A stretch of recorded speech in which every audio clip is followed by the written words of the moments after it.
박수 올려드리겠습니다. 예수님을 만난 사람들 오늘이 7번째 시간이죠.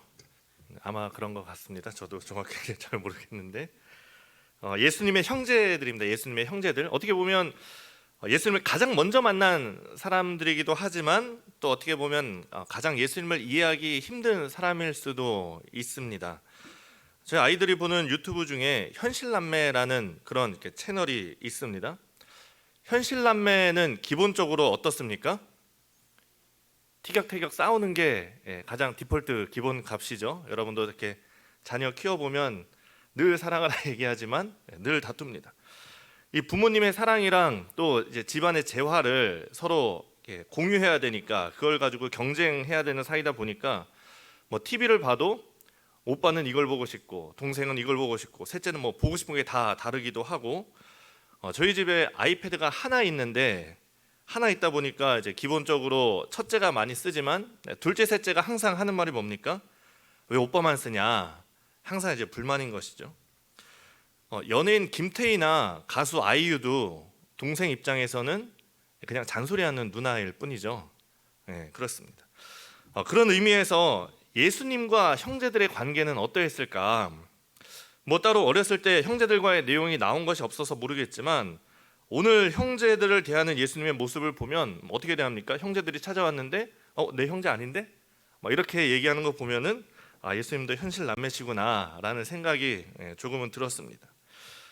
카톨릭에서는 예수님의 형제가 없다고 그렇게 이야기를 합니다. 예수님의 어머니 마리아가 동정녀 마리아 아닙니까? 그래서 예수님을 낳고 죽을 때까지 동정녀였다라는 것을 강조하기 위해서 예수님 외에는 이제 아이를 낳지 않았다 그렇게 주장을 합니다. 그런데 마태복음 13장을 보면 그 55, 56절에 보면 이렇게 나오죠.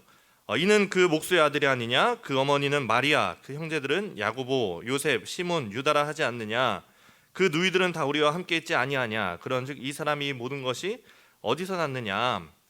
이러면서 예수님의 형제들에 대해서 이야기를 합니다. 일단 이름이 나온 것만 해도 형제들이 최소 4명 그리고 누이들이라고 했으니까 아마 여동생들도 2명 이상 있었을 겁니다. 카톨릭에서는 이들이 형제가 아니라 사촌이다, 사촌으로도 해석할 수 있는 말이다, 그렇게 얘기를 합니다만 제 개인적으로는 굳이 동정녀 마리아를 강조하기 위해서 굳이 이렇게까지 해야 되나라는 그런 생각이 들기도 합니다. 성경에서 이야기하지 않는 것, 성경에 나오지 않는 것은 우리가 이제 묵상하고 상상으로 채워 나갑니다. 그런데 성경에서 얘기하지 않았다는 것은 사실 중요하지는 않다는 이야기죠. 성경은 분명한 목적을 가지고 쓴 글입니다. 그 목적에 필요가 없으면 기록하지 않는 것이죠. 예를 들어서 성경에 공룡이 나오지 않으니까 공룡의 존재를 왜 부정하냐 이렇게 얘기하는 것이 말이 안 되죠. 성경이 동식물 도감도 아니고 공룡이 나와서 하나님이 우리를 사랑하는 것을 더 느낄 수 있으면 썼겠죠. 그렇지 않기 때문에 쓰지 않은 것이고 또 다른 예로 그 요한복음에 나오는 가늠한 여인이 나왔을 때 예수님께서 바닥에 뭔가를 쓰시죠. 뭘 썼는지 정확히 나오지 않습니다. 그래서 우리가 묵상하고 우리의 상상으로 그것을 채울 수 있지만 하지만 내 묵상이 맞고 저 사람은 틀리다라고 얘기할 수 없는 것이죠.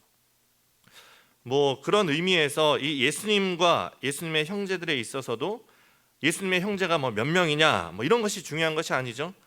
예수님이 형제들과 어떻게 대하셨는가, 또 왜 그렇게 말씀하셨는가, 그래서 예수님의 형제들이 어떻게 되었는가, 그게 중요한 것이죠. 오늘 말씀에서 예수님의 어머니와 형제들이 예수님을 찾아옵니다. 우리가 읽은 31, 32절입니다. 그때 예수의 어머니와 동생들이 와서 밖에 서서 사람을 보내어 예수를 부르니 무리가 예수를 둘러앉았다가 여짜오되 보소서 당신의 어머니와 동생들과 누이들이 밖에서 찾나이다. 이 가족들이 왜 예수님을 찾아왔을까요? 지금 우리가 읽은 본문에는 딱히 그 이유를 밝히고 있지는 않습니다. 근처를 지나가다가 예수님 얼굴 한번 보고 싶어서 왔을 수도 있고 오늘 제가 설교하니까 우리 부모님이 한번 이렇게 오신다 해서 이렇게 그렇게 오실 수도 있고 여러 가지 찾아왔을 이유가 있죠. 근데 그 찾아온 이유를 알기 위해서는 우리가 31절부터 본 이 앞의 본문을 봐야 됩니다. 앞선 20절에서 30절이 또 이렇게 단락이 나뉘어 있는데 그 말씀의 단락의 제목을 보면 예수와 바알세불 이렇게 적혀 있습니다. 어떤 내용이냐면은 예수님께서 귀신을 쫓아내는 그 사역을 하시는 걸 보고 이렇게 사람들이, 특별히 서기관들이 와서 뭐라고 얘기하느냐, 22절에 보면 예루살렘에서 내려온 서기관들은 그가 바알세불이 집혔다 하며 또 귀신의 왕을 힘입어 귀신을 쫓아낸다 하니, 이 귀신을 쫓아내는 것이 바알세불이 집혔다, 바알세불에게 사로잡혔다 이렇게 이야기를 하고 귀신의 왕을 빌려서 귀신을 쫓아낸다, 이런 소문을 흘리고 다니는 거죠. 그래서 22절 앞선 20절을 보면 예수의 친족들이 듣고 그를 붙들러 나오니 이는 그가 미쳤다 하밀러라. 공동 번역에 보면 이렇게 나옵니다. 이 소식을 들은 예수의 친척들은 예수를 붙들러 나섰다. 예수가 미쳤다는 소문이 돌고 있었기 때문이다. 그러니까 소문이 난 거죠. 예수님이 사역을 하면서 또 어떤 분이신가가 점점 드러나면서 이 예수님을 대하는 사람들이 두 부류로 나뉘게 됩니다. 예수님의 편에 서는 사람들이 있는가 하면 예수님의 반대편에 서는 사람들이 있었죠. 사실 어느 누가 되더라도 누구나 다 사람에 대한 호불호가 갈리기는 마련입니다. 제가 20살 막 청년이 되었을 때, 청년부 딱 올라갔을 때, 그때 청년부의 리더라고 할 수 있는 저보다 한 10살 정도 많은 그런 두 형들이 있었습니다. 근데 이 두 명의 스타일이 완전 달랐어요. 한 명은 좀 카리스마 있는 그런 사람이었고 또 한 명은 좀 부드러운 그런 사람이었습니다. 예를 들어서 제가 찬양팀 들어갔으니까 찬양팀에서 스피커를 옮겨야 되는데 막 무겁지 않습니까? 한쪽은 이렇게 카리스마 있게 야 니네 저거 옮겨 딱 이렇게 얘기하는 스타일이고, 한 분은 세재야 우리 이거 좀 같이 들까? 하면서 이렇게 하는 스타일이에요. 저는 그 부드러운 분을 좋아했었는데 하루는 제가 다른 친구랑 얘기하는데 자기는 그 센 형이 좋다고 하더라고요. 그래서 그 형 좀 너무 세지 않냐라고 얘기했더니 자기는 이제 그런 게 좋다고 하는 겁니다. 그런 카리스마나 어떤 이제 그런 게 좋다고 얘기를 하더라고요. 그래서 사람마다 이게 다 다르구나라는 그런 생각이 들었습니다. 아마 저도 마찬가지일 겁니다. 제가 설교를 하면 은혜 받았다고 하시는 분들이 계신가 하면 같은 설교를 듣고 전에 교회에서는 이렇게 저를 찾아와서 제 설교가 은혜가 안 된다 이렇게 또 얘기를 하시는 분이 있는 거죠. 굳이 찾아오셔서 그렇게 얘기를 하셔야 됐을까라는 생각이 들지만 뭐 이렇게 더 열심히 하라고 그렇게 말씀해 주신 것이라 생각을 합니다. 나중에 제가 아마 담임을 나가도 마찬가지일 겁니다. 좋아해 주시는 분도 있을 거고 좀 부족해서 성에 안 차시는 분들도 있을 거겠죠. 100% 모두를 만족할 수 있는 사람은 없습니다. 예수님도 못하신 일을 제가 할 수 없는 것이죠. 하지만 더 많은 분들을 만족할 수 있게 하는 것은 제가 할 수 있는 의무지만, 제가 이렇게 담임을 갔는데 100% 모두 좋아한다? 그건 뭔가 문제가 있는 교회입니다. 100% 만족하는 곳은 한 곳밖에 없죠. 북한밖에 없습니다. 북한은 만족하든지 죽든지 둘 중에 하나를 해야 되니까 만족해야죠. 예수님께서 사역을 하면서 둘로 나뉘게 됩니다. 예수님을 환영하는 사람들이 있는가 하면 또 예수님을 곡해하고 또 모함하는 그런 사람들이 나타납니다. 대부분 예수님을 환영하는 사람들은 어떤 사람들이었습니까? 가난하고 어려운 사람들이었습니다. 병든 자들, 귀신 들린 자들, 죄인들. 그에 반면에 예수님의 반대편의 선자들은 바리새인, 서기관, 사두개인 이런 기득권들이었습니다. 자기의 말을 듣지 않고 때로는 자기의 기득권을 흔들려는, 그 성전을 뒤엎는 이런 모습을 보고서 이 사람들이 하는 것이 뭐냐? 이렇게 언론 플레이, 언플이라고 하죠. 안 좋은 소문을 내는 것입니다. 이게 정말 나쁜 짓이죠. 다른 사람에 대해서 험담을 하고 누명을 씌우는 겁니다. 최근 우리나라에도 좀 한 지역이 크게 이슈가 되고 있지 않습니까? 한 경찰서에서 실적을 내기 위해서 멀쩡한 사람을 누명을 씌워서 범죄자로 몰아가는 그런 일이 있습니다. 경찰 입장에서는 실적이 좋아지는 거겠지만 당하는 사람 입장에서는 그냥 한 사람의 인생이 순식간에 성범죄자로 낙인 찍히고 삶이 박살나는 일을 경험하게 되는 것이죠. 말이라는 거, 우리가 하는 말은 힘이 있습니다. 그래서 다른 사람을 험담을 하게 되면 그 사람에 대한 나쁜 인식을 갖게 됩니다. 그냥 가만히 있다가 나쁜 인식을 갖게 되는 거죠. 뭐 우리나라도 지금은 이제 많이 없어졌지만 예전에는 이렇게 마음에 안 드는 사람이 있으면 야, 저 사람 빨갱이다라고 얘기하면 그냥 끝나는 겁니다. 그 사실이 중요하지 않은 거죠. 낙인 찍히면 그냥 죽어야 되는 것입니다. 지금 예수님을 향한 이 서기관들의 말이 그런 것이죠.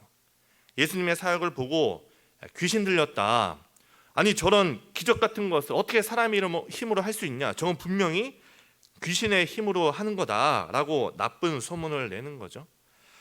이 예수님에 대한 나쁜 소문이 이번뿐만이 아닙니다. 누가복음에 보면 우리가 잘 알고 있는 말씀입니다. 세례 요한이 와서 떡도 먹지 아니하며 포도주도 마시지 아니하며 너희 말이 귀신이 들렸다 하더니 인자는 와서 먹고 마시며 너희 말이 보라 먹기를 탐하고 포도주를 즐기는 사람이요 세리와 죄인의 친구로다. 예수님을 향해서 뭐라고 얘기합니까? 먹기를 탐하고 포도주를 즐기는 사람이다. 이 이야기가 그냥 저 사람이 좀 잘 먹는다, 잘 마신다 라는 이야기가 아니라 의도적으로 비난을 하기 위해서 한 얘기죠. 이게 말씀을 기억하면서 그 얘기를 의도적으로 한 겁니다. 구약의 신명기, 율법이죠. 신명기 21장에 보면 이런 말씀이 나옵니다. 그 성읍 장로들에게 말하기를 우리의 이 자식은 완악하고 패역하여 우리 말을 듣지 아니하고 방탕하며 술에 잠긴 자라 하면 그 성읍의 모든 사람이 그를 돌로 쳐 죽일지니 이와 같이 너희 중에서 악을 제하라. 그리하면 온 이스라엘이 듣고 두려워하리라. 분명히 이 구절을 알고 이야기를 한 겁니다. 그렇게 낙인 찍기 위해서 돌로 쳐 죽여서 마땅한 사람이다 라는 그 낙인을 찍는 것이죠. 또 유대교에서 경건을 추구하는 사람들이 조심해야 되는, 경계해야 되는 것이 식탐입니다. 음식을 막 개걸스럽게 먹고 포도주를 마시는 것은 진리를 추구하는 사람은 아니다라는 이제 그런 인식이 있는 거죠. 거기에다가 이제는 세리와 죄인의 친구다라는 낙인까지 함께 찍어서 예수님의 평판을 깎아내리려는 안 좋은 소문을 의도적으로 낸 것입니다. 여러분, 우리는 항상 말을 조심해야 됩니다. 탈무드에 그런 얘기가 있죠. 험담은 세 사람을 죽인다. 욕을 먹는 사람, 또 욕을 듣는 사람, 그리고 욕을 하는 사람. 이 험담이 세 사람의 영혼을 죽입니다. 그럼 우리 입술에서 나와야 하는 것은 무엇이겠습니까? 영혼을 죽이는 말이 아니라 영혼을 살리는 말, 칭찬과 위로의 말을 해야 되는 거죠. 우리가 지난 주일날 연습하지 않았습니까? 그 윤정한 전사님이 칭찬의 능력이라는 말씀으로 하면서 연습했던 거 기억나시죠? 물론 안 나시죠? 네, 그때 윤정한 전사님 했던 그 연습이 있는데 우리 한번 또 해볼까요? 옆 사람 보면서 오늘따라 되게 예쁘시네요. 네. 우리 칭찬도 연습을 해야 됩니다. 네. 또 이렇게 했었죠. 오늘 옷이 참 잘 어울리십니다. 오늘 성가대복이 참 잘 어울리십니다. 네. 자, 마지막으로 한 번만 더 할까요? 그만할까요? 네. 오늘따라 참 어려 보이십니다. 네. 성가대복 참 잘 어울리십니다. 네. 여러분, 이게 중요합니다. 늘 정말 늘 우리가 우리 입술을 말을 조심해야 됩니다. 우리 입술에서 영혼을 죽이는 험담이 아니라 영혼을 살리는 칭찬과 위로의 말, 입술에 열매를 맺기를 바랍니다. 그래서 그 소문의 영향이 가족들에게까지 미칩니다. 이 서기관들의 언론 플레이가 성공했죠. 가족들이 와서 예수님의 사역을 멈추게 할 정도니 성공을 했습니다. 하지만 가족들이 왔다고 흔들릴 예수님이 아니시죠. 예수님 주변에 사람들이 많으니까 가족들이 이렇게 가까이 오지 못하고 얼굴도 보지 못하고 왔다는 이야기만 전해 듣게 됩니다. 그때 예수님의 대답이 무엇입니까? 33절에 보면 대답하시되 누가 내 어머니이며 동생들이냐. 현실 남매죠. 이렇게 보면 좀 이렇게 냉정해 보이지 않습니까? 이렇게 보면 예수님이 마치 가족과 담을 쌓고 하나님의 일만 열심히 하는 사람처럼 보이기도 하는데, 여러분, 이때 예수님께서 가족들과 만났을까요? 안 만났을까요? 이것도 성경에 나와 있지 않으니까 우리의 이제 상상과 묵상의 영역입니다만, 저는 아마도 예수님께서 가족들을 만나고 이야기를 나눴을 거라 생각을 합니다. 그래서 결정하신 것이 아마도 그 나중에 나오는 고향에 가서 복음을 전해야 되겠다, 이렇게 생각을 하신 게 아닐까 생각을 합니다. 그래서 6장에 보면 고향에 가서 복음을 전하시는데, 이제 복음을 전할 때 사람들이 뭐라고 합니까? 6장 3절에 보면 이 사람이, 우리가 아까 처음에 했던 얘기인데, 이 사람이 마리아의 아들 목수가 아니냐, 야고보와 요셉과 유다와 시몬의 형제가 아니냐, 그 누이들이 우리와 함께 여기 있지 아니하냐 하고 예수를 배척한지라. 그들의 믿음 없음으로 인해서, 또 그들의 배척으로 인해서 예수님께서 그 고향에서 권능을 행하지 않고 다른 곳으로 가서 복음을 전하시게 되죠. 예수님의 형제들이 나오는 것이 또 한 곳 더 있는데, 요한복음 7장에 나옵니다. 요한복음 7장 3절 4절 말씀에 보면 그 형제들이 예수께 이르되 당신이 행하는 일을 제자들도 보게 여기를 떠나 유대로 가소서, 스스로 나타내기를 구하면서 묻혀서 일하는 사람이 없나니 이 일을 행하려 하거든 자신을 세상에 나타내소서. 이게 무슨 이야기냐면, 지금 예수님이 사역하는 곳이 갈릴리에서 사역을 하고 있습니다. 갈릴리는 그 당시 입장에서는 시골이죠.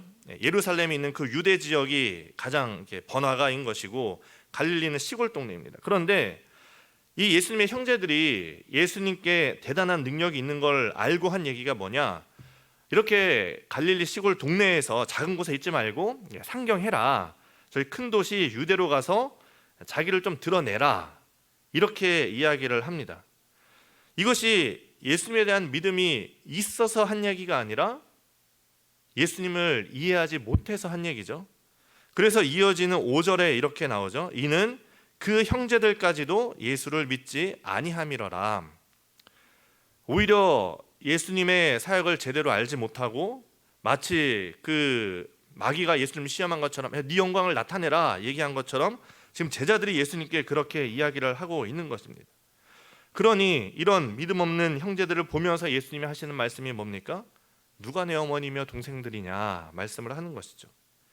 그리고 이어지는 말씀, 누가 어머니며 동생들입니까? 34절 35절 둘러앉은 자들을 보시며 이르시되 내 어머니와 내 동생들을 보라. 누구든지 하나님의 뜻대로 행하는 자가 내 형제요 자매요 어머니이니라. PPT 잠깐 그대로 두시고 우리 옆에 계신 분들 보면서 한번 이렇게 얘기해 보겠습니다. 내 어머니와 동생들을 보라. 저 보지 말고 서로를 보시면서 다시 한번 내 어머니와 동생들을 보라. 누구든지 하나님의 뜻대로 행하는 자가 내 형제요 자매요 어머니이니라.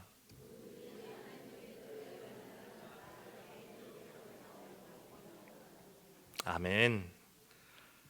예수님은 이미 새 가족을 만드셨습니다. 예수님의 복음을 듣고 회개하고 하나님의 나라를 갈망하며 기다리는 사람들, 하나님을 의지하고 하나님의 사랑과 은혜를 갈망하는 사람들, 이 사람들이 예수님의 가족입니다. 여러분은 예수님의 형제요 자매이십니까? 새로 예수님의 형제가 된 사람들 중에는 사람들이 손가락질하는 세리도 있었고, 또 버림받은 창녀, 또 귀신 들린 여자도 있었습니다. 사람들이 멀리하는 나병 환자도 있었고, 또 가난한 자들, 병든 자들이 있습니다. 이 스스로 자기는 아브라함의 자손이라 하는 사람들은 예수님의 형제가 되지 못했지만, 말씀을 듣고 믿고 회개한 이들은 예수님의 형제와 자매가 되었습니다. 우리가 가족을 혈육이라고 하죠. 피로 이어져 있기 때문인데, 하지만 하나님 나라의 가족은 피가 아니라 예수님의 피로 이어진 가족입니다. 그리고 또 하나님의 나라는 믿음으로 하나 되는 가족입니다. 여러분은 예수님의 형제 자매이십니까? 그러면 옆에 계신 분과도 우리는 형제고 자매인 겁니다. 우리가 형제고 자매고 믿음 안에서 한 가족입니다. 하나님을 아버지로 둔 예수님의 동생들인 것이죠. 히브리서에서는 예수님께서 우리를 형제로 부르기를 부끄러워하지 않는다 이렇게 말씀을 하십니다. 우리가 죄인이지만 우리를 형제로 부르는데 부끄럽지 않다 말씀하시는 거죠. 예수님께 다가왔던 그 사람들을 보면 다 남들이 보기엔 손가락질하고 부끄러워할 그런 사람들이었지만 예수님께서는 그렇지 않았습니다. 그러니 우리가 서로를 보며 해야 되는 것이 무엇이겠습니까? 예수님의 말씀대로 하나님의 뜻대로 행하는 자가 내 형제요 자매요 내 어머니니라. 하나님의 뜻이 무엇입니까? 하나님의 뜻. 제가 예전에 한 목사님의 설교를 듣는데 그런 말씀을 하셨던 것이 기억이 납니다. 이 목사님도 이제 나이가 많이 드셨고, 그럼 아버지는 더 나이가 연로하셨겠죠. 노년이셨는데 아버지 생신 때 가끔 뭐 선물을 드리고 하시면은 좋아하시죠. 여러분들도 이렇게 자녀들이 뭐 이렇게 찾아오고 선물하고 하면 좋지 않습니까? 그런데 하루는 이 아버지께서 진심으로 좋아하는 표정을 본 적이 있는데, 그때 형제 중에 좀 이렇게 어렵게 사는 형제가 있었습니다. 살다 보면 이렇게 잘 되는 사람도 있고 좀 어려운 잘 안 되는 사람도 있기 마련이죠. 다른 형제들이 십시일반 이렇게 조금씩 모아서 이렇게 다른 형제를 도와준 적이 있는데 그 소식을 아버지께서 듣고 정말 이렇게 볼 때 진심으로 기뻐하시더라라는 이제 그런 설교를 하신 것이 기억이 납니다. 제가 아직 뭐 어리지만 아이 셋을 키우는 입장에서도 공감이 됩니다. 우리가 하나님의 기쁨이 된다는 게 무엇일까요? 우리가 나 주님의 기쁨 되기 원하네 뭐 이런 찬양도 하는데, 우리가 어떻게 하면 하나님께서 기뻐하실까? 내가 뭐 헌금을 더 많이 하면 기뻐하실까? 아니면 새벽 기도를 빠지지 않으면, 봉사를 열심히 하면 하나님께서 기뻐하실까? 물론 그것도 좋아하시겠지만 더 기뻐하시는 것이 무엇이겠습니까?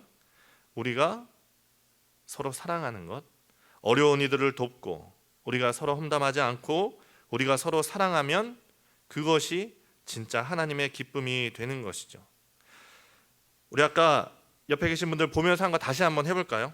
자, 옆에 계신 분들 보면서 내 어머니와 동생들을 보라. 누구든지 하나님의 뜻대로 행하는 자가 내 형제요 자매요 어머니니라. 우리가 예수님의 형제 자매로서 서로 돕고 섬기며 사랑하며 하나님의 기쁨이 되시기를 바랍니다. 그래서 예수님의 동생들이 어떻게 되었을까요? 예수님의 형제들이 어떻게 됐을까요? 그 고린도전서에 보면 예수님께서 부활하시고 이렇게 제자들에게 나타나신 장면을 나타날 때 7절에 보면은 이 말씀이 있습니다. 그 후에 야고보에게도 보이셨으며 이렇게 얘기합니다. 그러니까 그 부활하신 예수님을 그 동생인 야고보가 만난 것이죠.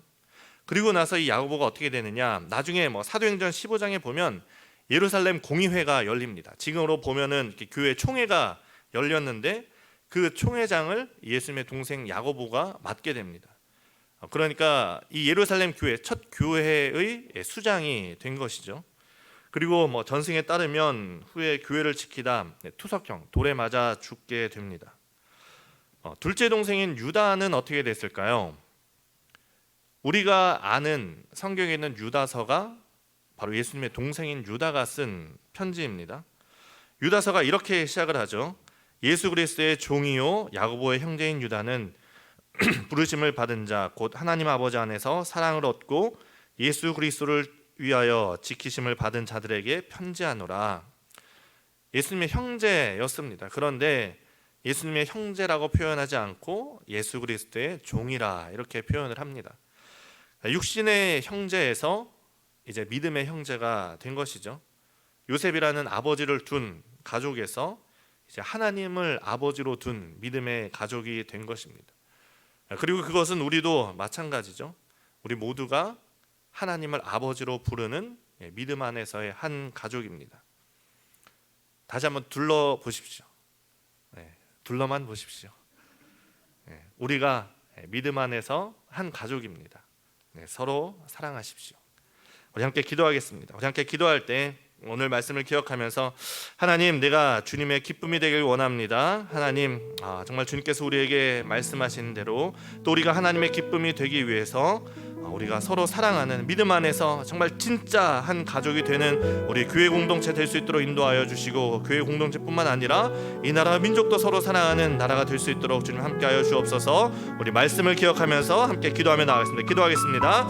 거룩하신 하나님, 오늘도 우리가 주님의 말씀을 듣고 예수님의 형제들의 모습을 봅니다. 하나님, 예수님의 형제들이 처음에는 예수님이 누구인지를 알지 못했고 때로는 예수님의 사역에 방해가 될 때도 있었지만, 정말 그 부활하신 예수님을 만나고 나서 정말 그 교회의 수장이 되고 또 예수 그리스도의 종이다 이렇게 표현을 하며 정말 믿음의 가족이 된 것처럼, 하나님 이제 우리가 우리의 믿음의 눈을 들어 우리의 믿음의 가족을 바라볼 수 있기를 원합니다. 내 옆에 앉아있는 이 형제가, 내 옆에 있는 이 자매가, 우리 교회 공동체가 주님 안에서 믿음의 공동체가 될 수 있기를 바랍니다. 하나님, 정말 주님 안에서 우리가 서로 돕고 섬기며 사랑할 수 있기를 원합니다. 우리가 서로 사랑할 때 하나님의 기쁨이 됨을 우리가 믿음으로 고백하며, 하나님 우리에게 사랑하는 마음을 주시고 하나님 우리가 서로 사랑하며 정말 귀하게 믿음 안에 한 가족으로서 살아갈 수 있도록, 그래서 하나님의 기쁨이 될 수 있도록 주님 인도하시고 함께하여 주옵소서.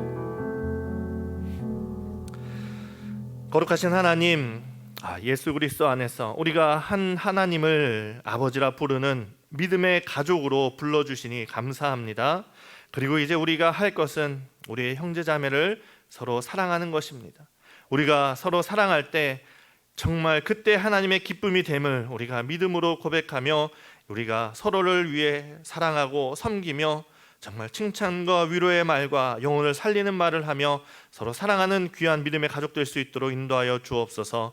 우리 안에 부족한 것들 주님께서 제하여 주시고, 우리 안에 미워하는 마음들 주님께서 사라지게 하여 주시고, 우리 안에 늘 사랑만 넘칠 수 있도록, 예수 그리스도의 사랑이 우리 안에 거할 수 있도록 하나님 함께하여 주옵소서. 감사드리며 거룩하신 예수님의 이름으로 기도합니다. 아멘. 찬송가 220장 찬양하신 후에 주기도문으로 예배를 마치겠습니다.